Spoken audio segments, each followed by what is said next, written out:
হাও মাও খাও, সাবিত আর তাইবার গন্ধ পাও। এই সাবিত, এই তাইবা, কেমন আছো তুমি? ভালো আছো সাবিত? ভালো আছো তাইবা? আমি লালটু ভূত এসে গেছি। তোমাদের দুইজনকে আজকে আমি ধরে নিয়ে যাব, কারণ তোমরা অনেক দুষ্টামি করো। এত দুষ্টামি কেন করো তোমরা? সাবিত, তাইবা, মনে রেখো, লালটু ভূত দুষ্টু বাবুদেরকে ধরে ধরে খায়। সাবিত আর তাইবাকেও খাবে, কারণ লালটু ভূত দুষ্টামি পছন্দ করে না। যারা দুষ্টামি করে তাদেরকে কি অবস্থা করে লালটু ভূত, তোমরা কি সেটা জানো? সাবিত, তাইবা,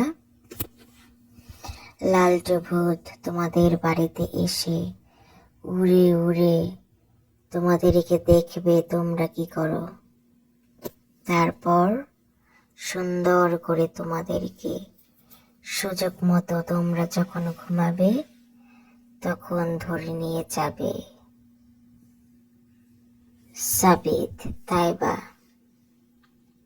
তাই বলছি, বাবা মার কথা শোনো, লালটু ভূতের কথা শোনো, বেশি বেশি খাও, ঘুমাও, পড়াশোনা করো, দুষ্টামি করবে না, টিভি দেখবে না, মোবাইল ধরবে না, বুঝেছো?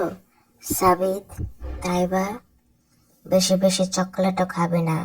বেশি বেশি চকলেট খেলে তোমাদের দাঁতগুলো নষ্ট হয়ে যাবে। বেশি বেশি মোবাইল দেখলে, টিভি দেখলে তোমাদের চোখগুলো খারাপ হয়ে যাবে। আর মনে রাখবে, লালটু ভূত ভালো ভালো বাবুদের অনেক আদর করে, অনেক উপহার দেয়। তোমরা যদি ভালো হয়ে যাও তোমাদেরকেও অনেক উপহার দেবে লালটু ভূত। আর দুষ্টামি করো না সাবিত, তাইবা, বাবা মার কথা শোনো। জীবনে বাবা মার কথা যদি না শোনো তাহলে কিছুই করতে পারবে না।